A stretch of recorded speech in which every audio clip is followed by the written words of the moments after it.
Here we go. That's why I messed up last time. I didn't record the second half. But anyway, they hit us with stuff like this. And they had a rule that in church, you could not have a church meeting without a white person present. Because they wanted to know what you were talking about. And they wanted to make sure that you didn't get off topic. So you see all these people in the, oh, this is a black church, and there's Miss Ann over here, but there's a white man right there. And they would tell the black preachers what they could preach about and what they could not preach about. And again, here's some of the other things that they did. You couldn't buy nothing without the master's approval, couldn't assemble without a white man, couldn't have church without a white man or an approved black pastor. You couldn't read or write. You couldn't own a gun. Some of us would be in trouble, you know, some of us gun enthusiasts in the room. I'm not going to say who. Might be a little trouble. But anyway, these were things that you could not do. Okay? You couldn't even walk freely, or and if you did, you had to have a pass on you. Now, another thing about the black church. Y'all ever notice, back in the day, we don't do it now, we're a little bit more modern now. But back in the day, we used to be in church all day long. All day we'd be in church. Y'all know why we stayed in church so long? Y'all, can you hazard a guess as to why? Well, to keep you out of trouble, church was the one place where you kind of, sort of could assemble as a group and you didn't have a white man on your back. You still might have a present, but you didn't have him with his foot on your neck completely. So there was the one place where we could assemble. So when you got to that place, they didn't want to leave. So we would be in church and we'd be fellowshipping and doing all this and doing all that. And so that's why particularly in the South, church services would be extremely long, because you know once you leave the church, guess where you got to go back to? Plantation. So we want to be in church all day. And some of us, you know, want to be in church all day in this day and age. This is interesting because they talk about here, this says, and this is talking about these anti-slavery meetings. It says, turn out. Read this now, it says, and learn your duty to yourselves, the slave, and God. Okay, so there was a whole lot of talk about slavery and what have you in the newspapers of that day. But a lot of us never get these sorts of things in our books. And another thing, this is another one that he used to use. This is Luke 12:47, and the servant that knows this. Matter of fact, you know what?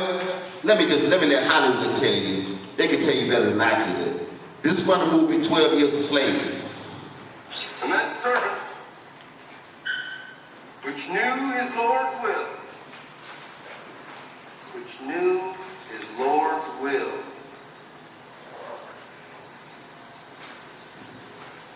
and prepared not himself, neither did according to his will, shall be beaten with many stripes. Did you hear that? Stripes. That nigga that don't obey his Lord, that's his master, you see. That there nigga shall be beaten with many stripes. Now many signifies a great many. 40, 100, 150 lashes.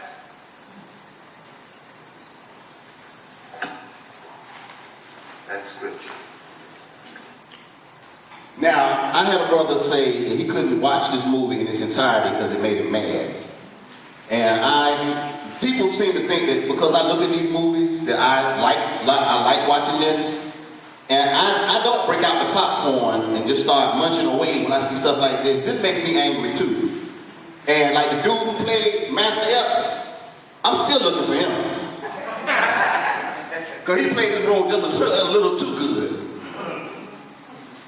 Okay, but here you have the things that went on the plantation. But people say, well, brother, that was so long ago. They don't break away families like that now. They don't break up families and use the Bible to justify it. Oh, really?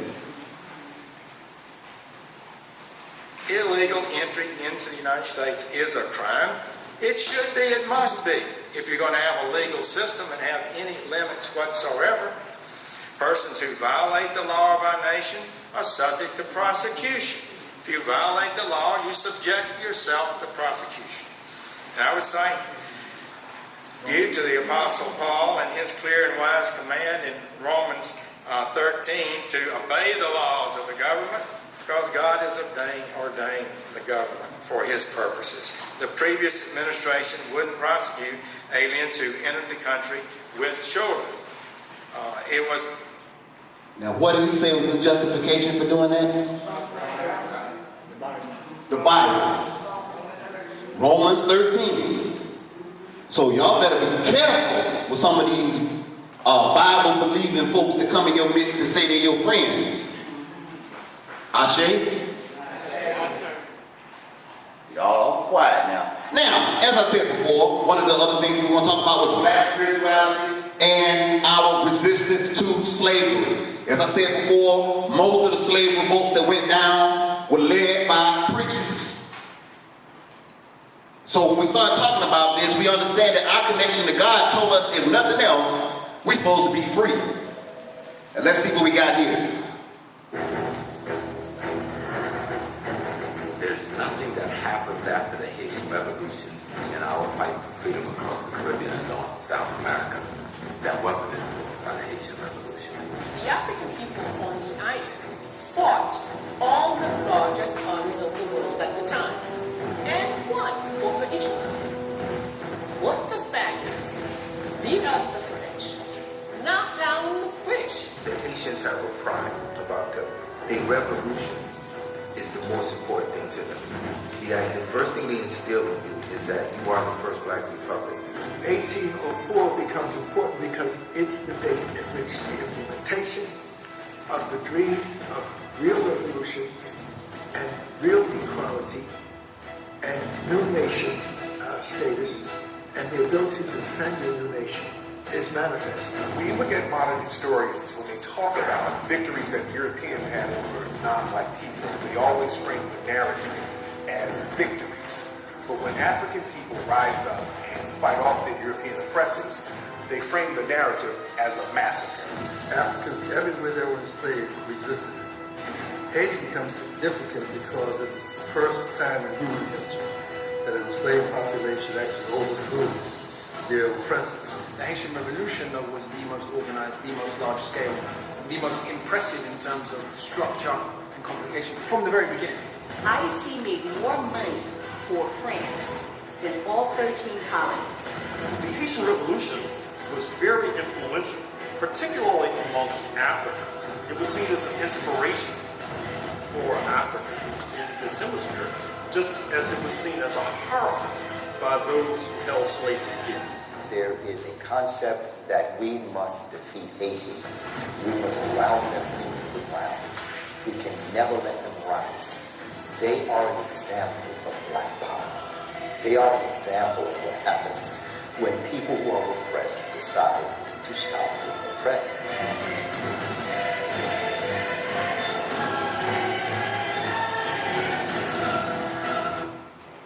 All right, so we're talking about now slave revolts. The only successful slave revolt that ever happened in the Western Hemisphere was on the island of Haiti. And what you saw was a preview or a clip from the movie or the documentary 1804. And it's about the Haitian Revolution. Now, for those of you who don't know, Haiti, the island of Haiti, was held by the French. And we were enslaved there. And the only difference between the Haitians and black folks in Virginia, North Carolina, and Georgia is where the slave ship dropped you off.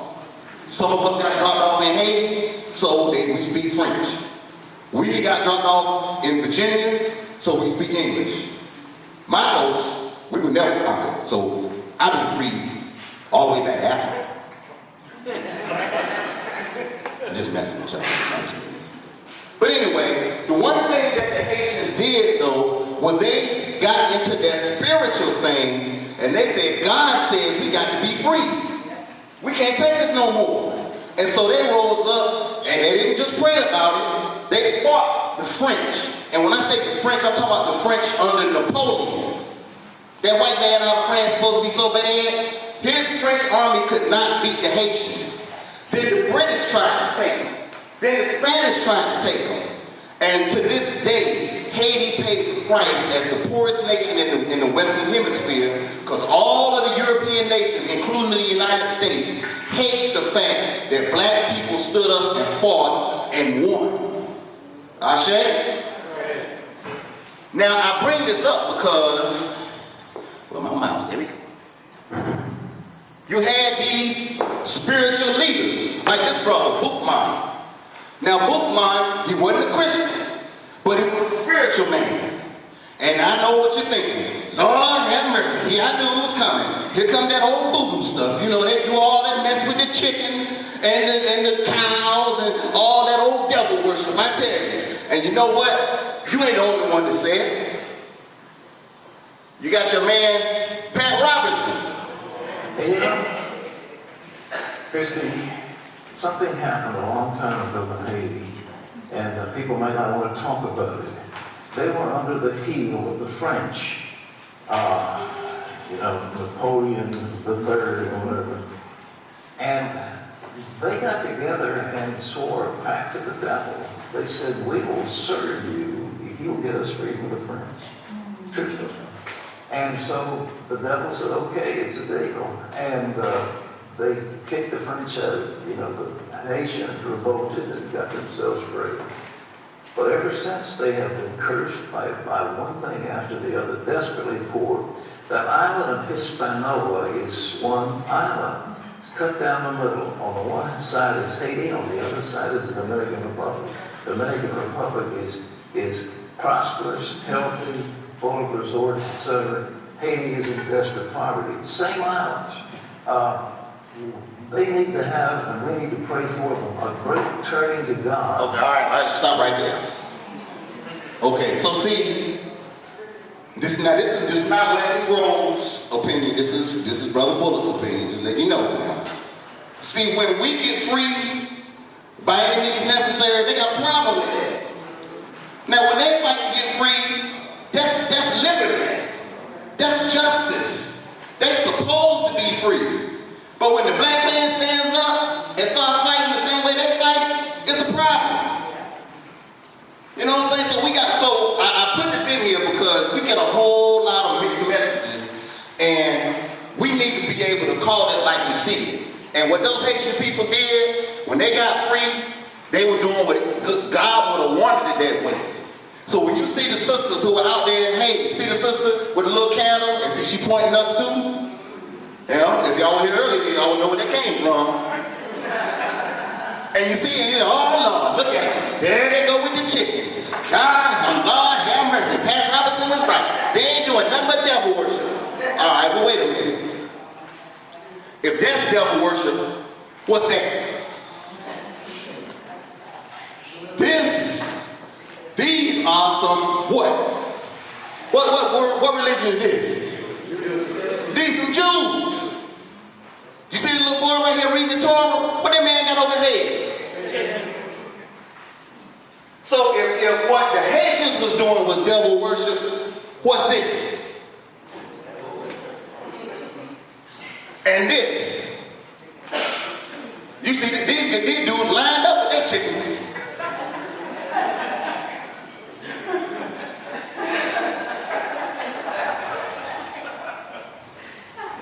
So, don't let somebody give you the mixed mouse or whatever when they talk about, them folks on the island doing devil worship. They're doing all this, that, and the other. Look, certain people don't have a right to talk about the way that we worship or what we, because they took all this stuff from us anyway. Ashe? Okay, you good. Let me see what I got next. I'm getting warm, man. Oh, this is over here. Lord have mercy, they possess. Look at them. They're in the water, they possess. That's true. They're in the spirit. But guess what? I was at church a couple of Sundays ago and I was watching some of y'all. I ain't put that, I got it on tape, but I don't have it here. But I'm going to show you yourself. When y'all get in the spirit and get the dancing and all that, you tell me, what's the difference? Oh, thank you, sir. I think we got it. Let me get while getting this good. See, because this is what they call, this is slave, they're doing something called a ring shower. Anybody ever heard of it before? This actually was something that was outlawed. Because when the black folks would get in church and we get in the spirit, you get that those ancestral spirits get in you, and you've seen it before. You've seen women who come in here in a wheelchair. When they get the spirit, they get up and run all around the church. Say, oh man, I'm walking on the cane. Get the spirit and start breakdancing. But you see this thing here, y'all say, oh man, that's so undignified. But look at what your African ancestors was doing. That's the same thing. No, brother, you know what? You got us all messed up. We ain't like that. Are you sure? Remember I said how y'all had them traditions? Look at this now. You know this is the possession. Look at how high she jumped. You see that? Oh, y'all are quiet now. But see, this is y'all in church. No, this is not our church. This is not our church. But they're all going, you don't know what you're talking about. Oh, really?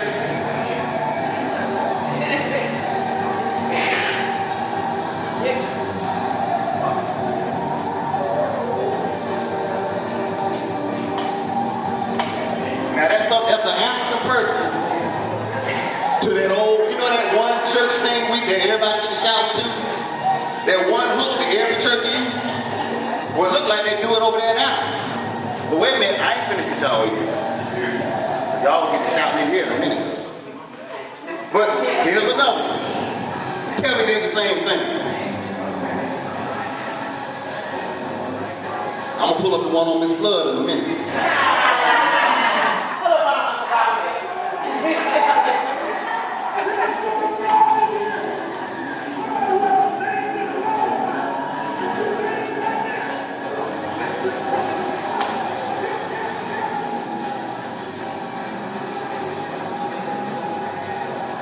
Ain't that the same song?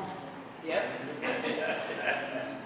Now, that same ring shout, that same thing that we were doing over there in Africa, we do it some churches. Some churches are a little too sophisticated for that.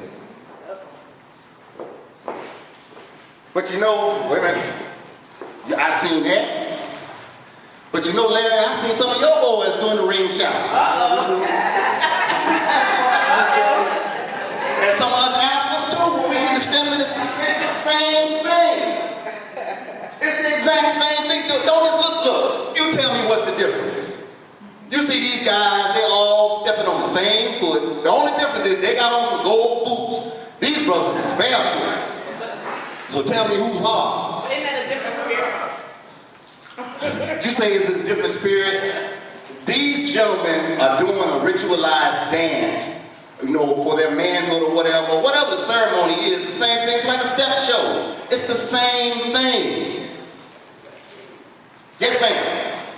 I was just thinking about, when I saw that picture on the right, that one of my friends that has done missionary work over in Kenya was telling me, in fact, it's with the church in News, that when they went to see the animals, the wild animals, the white people over there that ran the rich resorts and all of that, recognized that the Maasai had so much of God in them that they didn't need any guns or anything. If there was a lion that came on the property or an elephant, they had a ritual song or something that they would do, and the animals would just go away.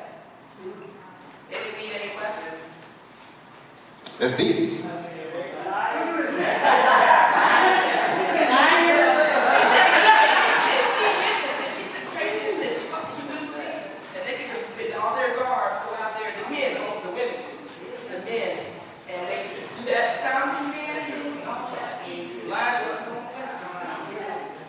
We were talking about the black resistance to slavery or what have you. You talk about the Haitian Revolution. When we come to America, one of the biggest revolutions insurrections that almost happened was in Charleston, South Carolina. It was led by a black man by the name of Denmark Vesey. Okay, Denmark Vesey was going to lead a slave revolt in South Carolina and was going to free all the slaves in South Carolina, right? Now, remember they had these rules about what black people could do and couldn't do, and what they could have and couldn't have? The one thing that black slaves could not have was guns. All of the white militias had guns.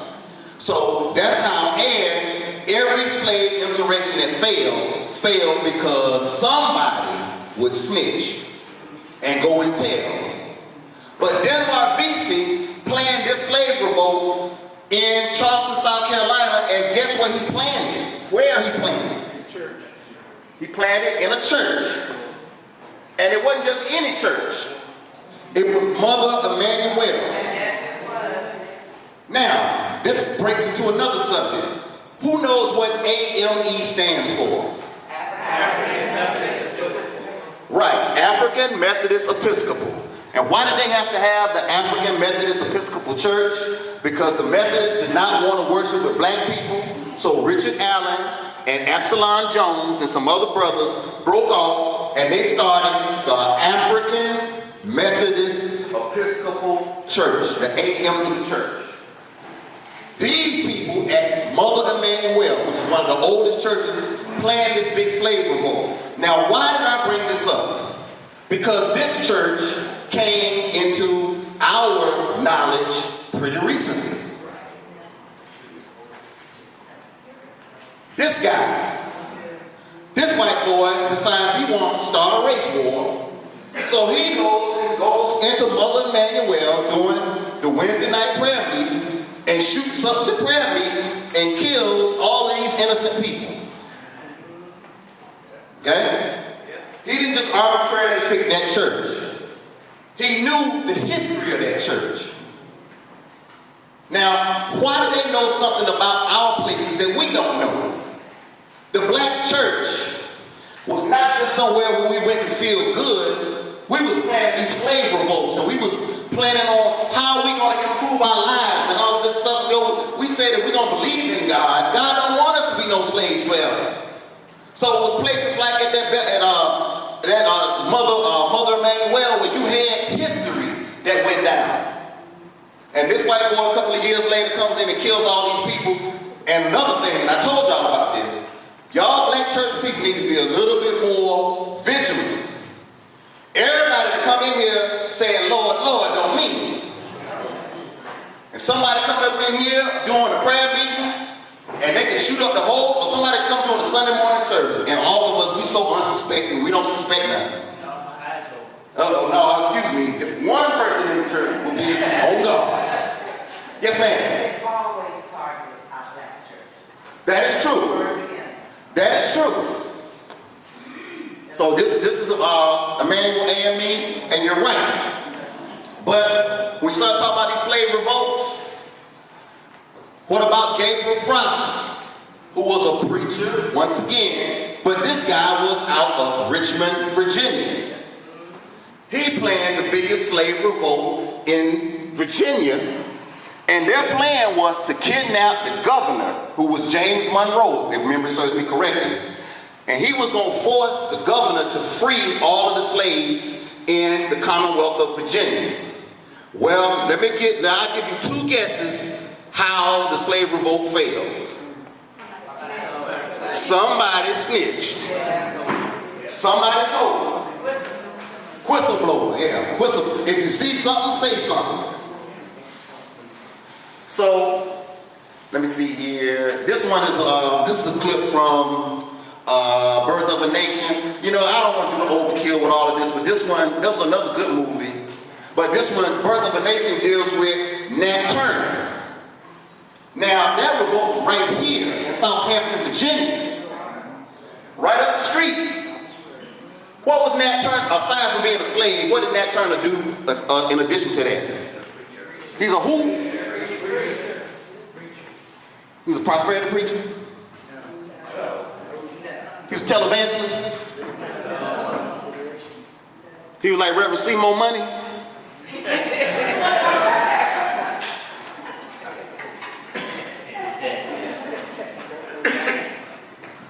movie, Birth of a Nation, where it dealt with how, I'm not gonna play it because I know we're getting a little short on time, but how they, first of all, when they found out he could read, they made him a preacher, and then they told him what stuff to say.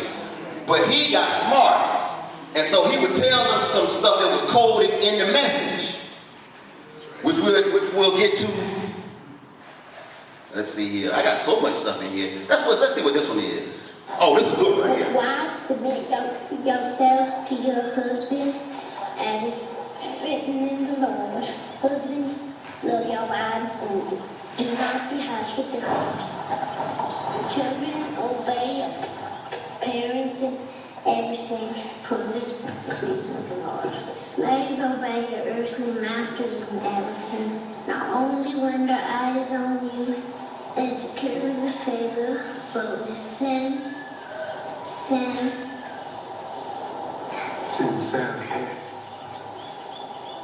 sincerity of the heart in reference of the Lord. Well, I don't believe it. How old are you, boy? I ain't been on you, sir. Yeah. It's dangerous, you know. Teaching them to read. That's true. That Turner was taught to read. Nonsense. Let me show you.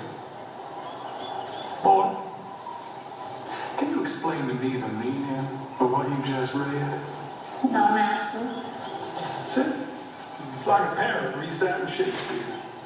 Well done, Nina. Well done.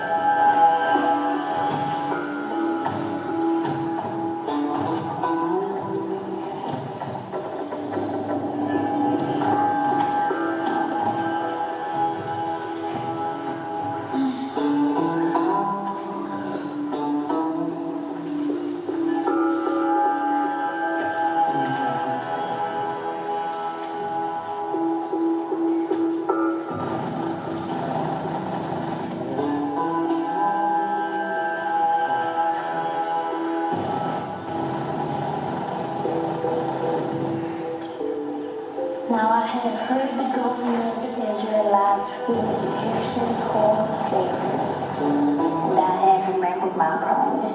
Say unto the children of Israel, I am the Lord. And I will bring you out from under the burdens of the Egyptians, and I will lead you out from under their bondage. And I will redeem you, stretch my arm, and ye shall know that I am the Lord. All right, now you saw how the little boy was he was playing both ways.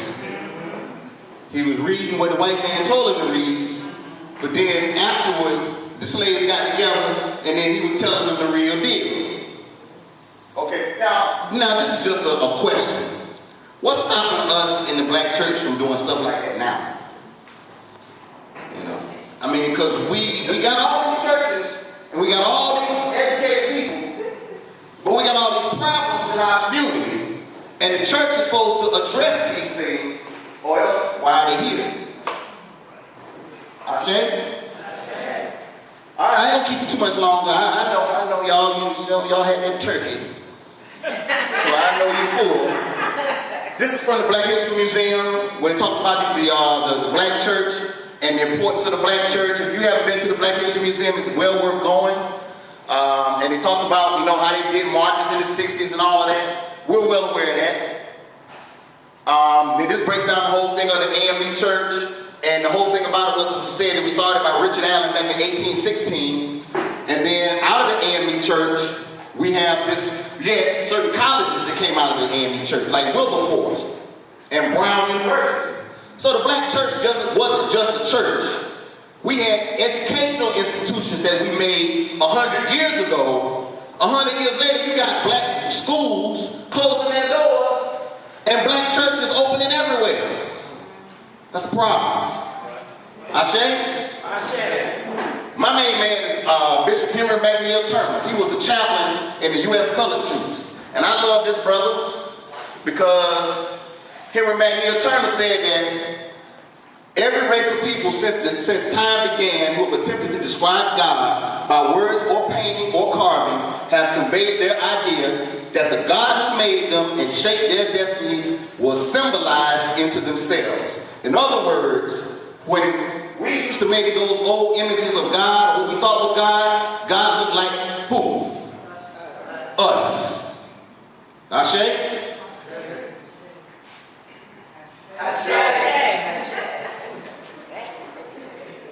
All right, and then this illustrates my point again when we talk about that George Washington sign memorial up there in Alexandria, Virginia. They do public tours in there, even if you're a non-Mason. You can go up in this building, and this is what it looks like on the outside. On the inside, I forget what floor it is, who do you think this is floating off into heaven? Who is that supposed to be? That's supposed to be Jesus, right? Well, you see that hand reaching, let me blow it up for you. You see that hand right there that's reaching down for him? What color is that hand? Brown, all color hand. Now, what do these white Masons know about us that we don't seem to know about ourselves and scared to talk about? Oh, I'm going to get excommunicated now. And Jesus was brown too, you're right. All right, this is some more great church leaders like the brother Reverend Moses Dixon. He made up this group called the International Order of the 12. These were some people, he was out of Missouri. He was a barber and he was also a preacher. But they was organizing the slaves to revolt right before the Civil War. And they had this secret group that they had called the Order of the 12. And you know how one of the problems they always had with slaves was always snitching? So what they did was you had to get initiated into this group. And you couldn't tell. So that if somebody did get scared and tell, you would get it. If you know what I mean. But this guy, what was his profession? Bob. And what else?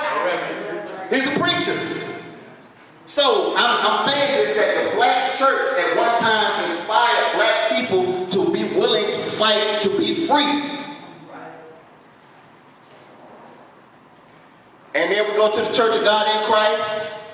I know I'm not going to get all the church denominations. I ain't going to try it, you know. Matter of fact, if you're curious, maybe this will inspire you to do some research about the church denomination that you belong to or that you're interested in. But the Church of God in Christ is very interesting out of Memphis, Tennessee, because it was founded by this dude named C.H. Mason, Charles Harrison Mason. Now, the Church of God in Christ is very important because they brought some African traditions that we still carry on today that we don't even think about. And again, in this book, How African Religion Changed, or How African Religion Changed the American Church, it says how C.H. Mason, he insisted that in the church, people refer to each other as brother and sister. That's something that comes out of this black man's mind and out of the African tradition. Because you know how we say we all family? In the white church, particularly the Catholic church, when you go talk to the pastor, he's not even a pastor. What do you call a Catholic priest? Well, cardinal, but no, they call him father. Who's the head woman in the Catholic? Mother superior. They got this hierarchy. But C.H. Mason said, no, we're going to all be brothers and sisters. Another thing, women, like now we got the lay women of the church and all this and all that you didn't have that back in the day in the white church. Women had no say. When C.H. Mason started the Church of God in Christ, they had women's auxiliary and all of that, and the black woman really had a voice in the church. She always had a voice, but it was under this black man, when he split off from and he comes out of the Pentecostal movement. And another thing about this brother, he was so big in the Pentecostal movement that the white preachers had to come to him to get ordained. And they didn't like that. So they took and broke off and they started this thing called the Assemblies of God. Anybody ever heard of that? That's when you get these cats like Jimmy Swaggart and Oral Roberts and Pat Roberts and all these people just happen to not like black folks. Because they were all white preachers who did not want to get ordained by black men like C.H. Mason. So the black church really has had an influence over everybody, whether people know it or not. Ashe? Now we talk about black women in the church. One of the big things that black women are big on is holding on to tradition. How many of y'all in here ever got married and did a little thing called jumping the broom? One person raised their hand. You know what? Y'all should lie so close to the rapture. You know y'all jumped the broom.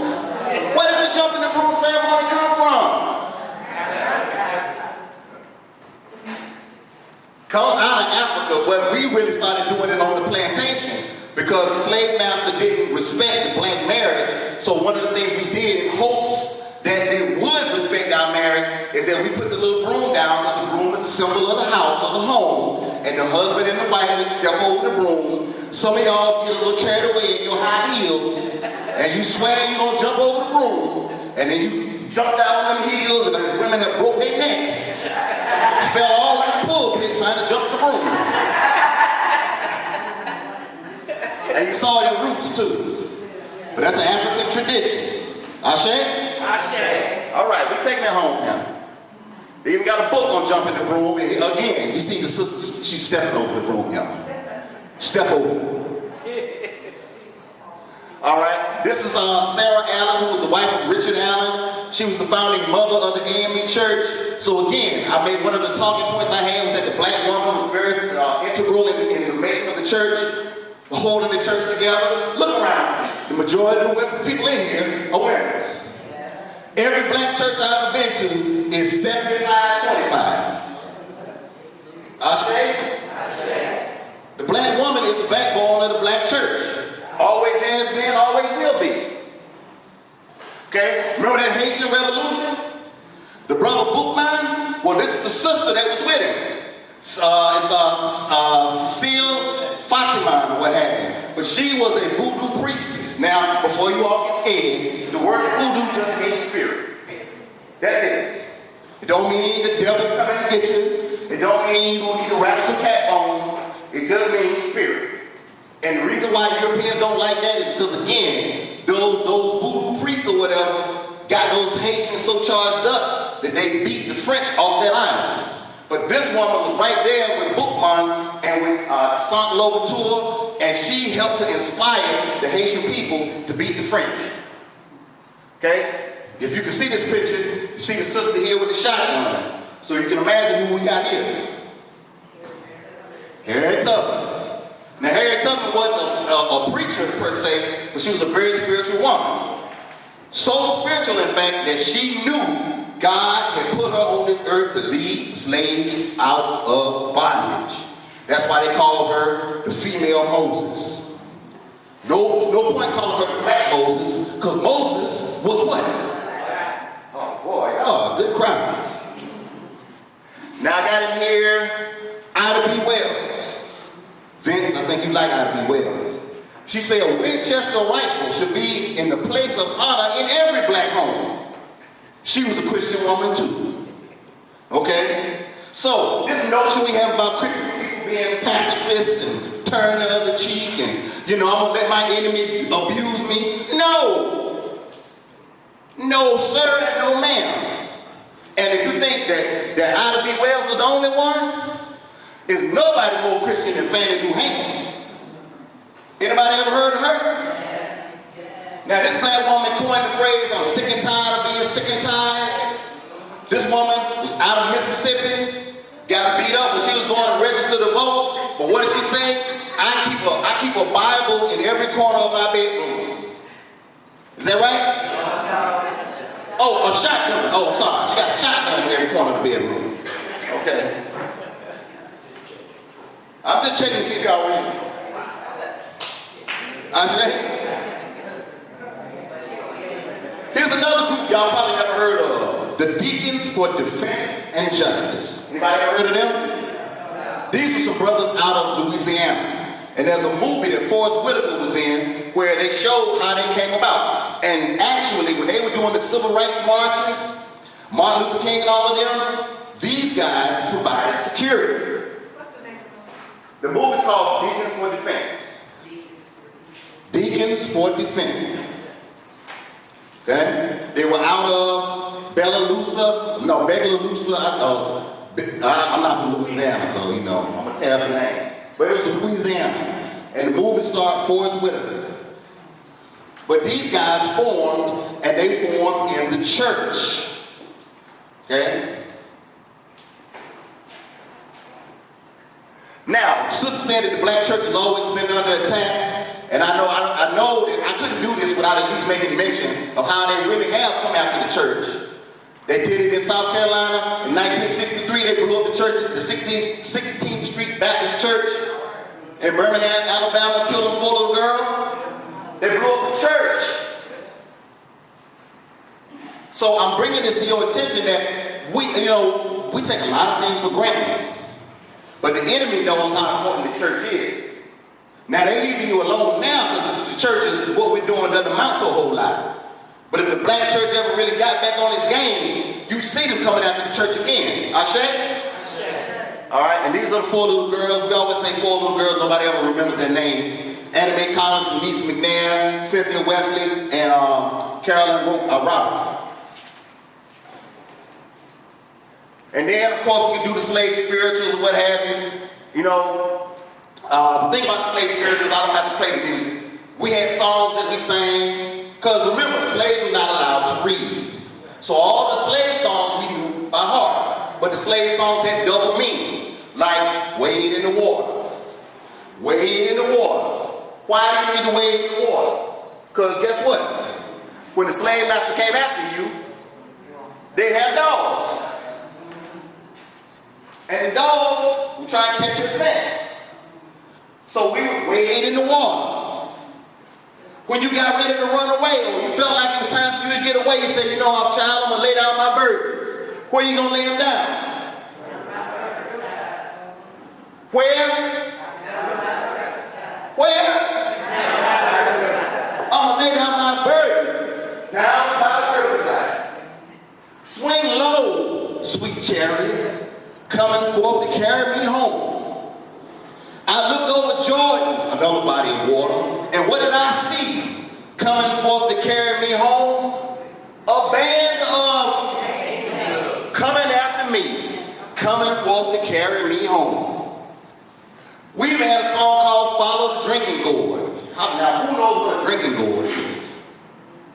Come on, man, y'all are not that young.